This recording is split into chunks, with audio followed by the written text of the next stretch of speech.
दक्ष की पुत्रियों दिति और दनु ने कश्यप से विवाह करके क्रमशः दैत्यों और दानवों को जन्म दिया।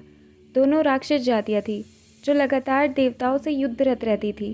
वे निरंतर स्वर्गलोक या भूलोक पर कब्जा करने की कोशिश करते रहते थे।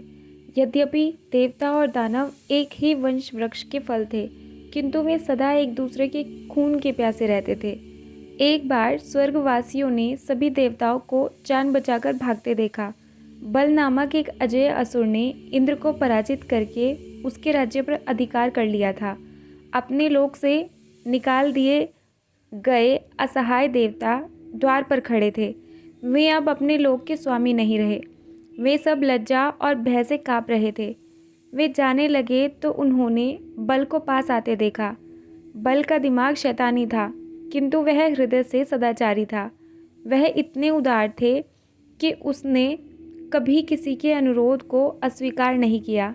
देवताओं के बीच खड़े होकर बल ने एक घोषणा की, आपने अपने समस्त अधिकार अवश्य खो दिए हैं, किंतु मैं सदा आपकी सहायता के लिए तत्पर हूँ।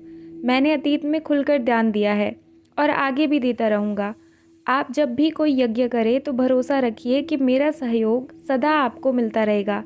बल के जाने के बाद देवराज इंद्र मुस्कुरा रहे थे। देवता सोचने लगे, निर्वासित राजा देवराज इंद्र को ऐसा क्या आनंद मिल रहा था कि तभी देवताओं को बात समझ में आ गई। बल ने भोलेपन में एक भूल कर दी थी।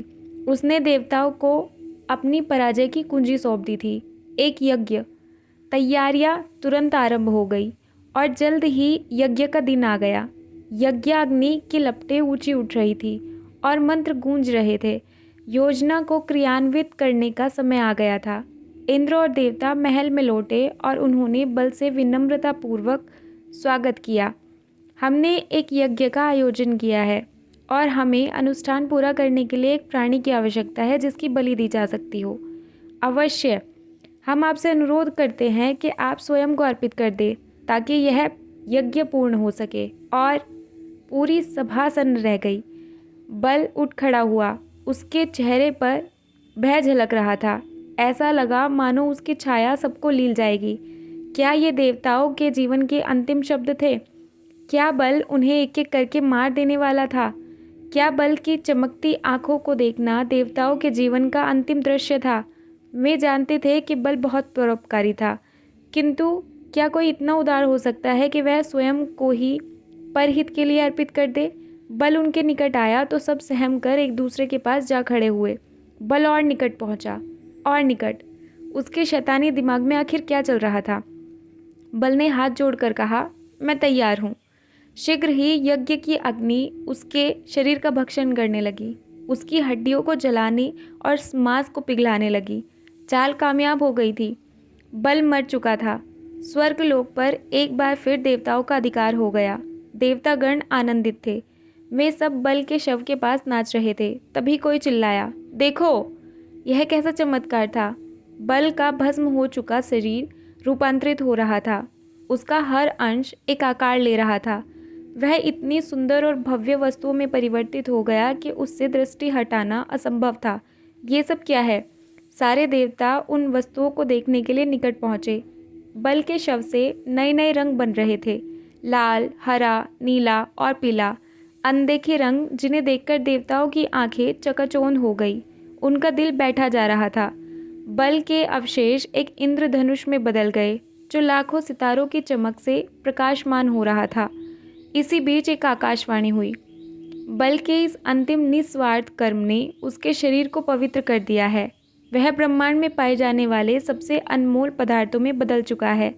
देवता आश्चर्य से सिहर उठे। उन्हें विश्वास नहीं हो रहा था कि किसी असुर का शरीर इतना चमत्कारी हो सकता था।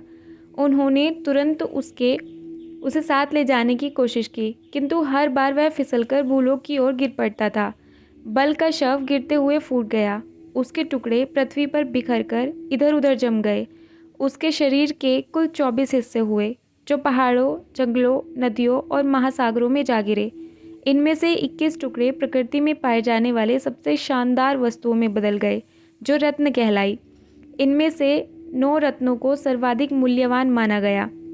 बल की अस्थियों से हीरे और उसके पित्त से पन्ने बने। उसके रक्त से माणिक्य, और आंखों से नीलम ने आकार पाया। उसके दांतों से मोती और त्वचा से पुखराज बना। बल के नाखूनों से रक्तमणि, आंतों से मूंगे और आवाज़ से लहसुनिया रत्न उत्पन्न हुआ। यही फिर नवरत्न कहलाए।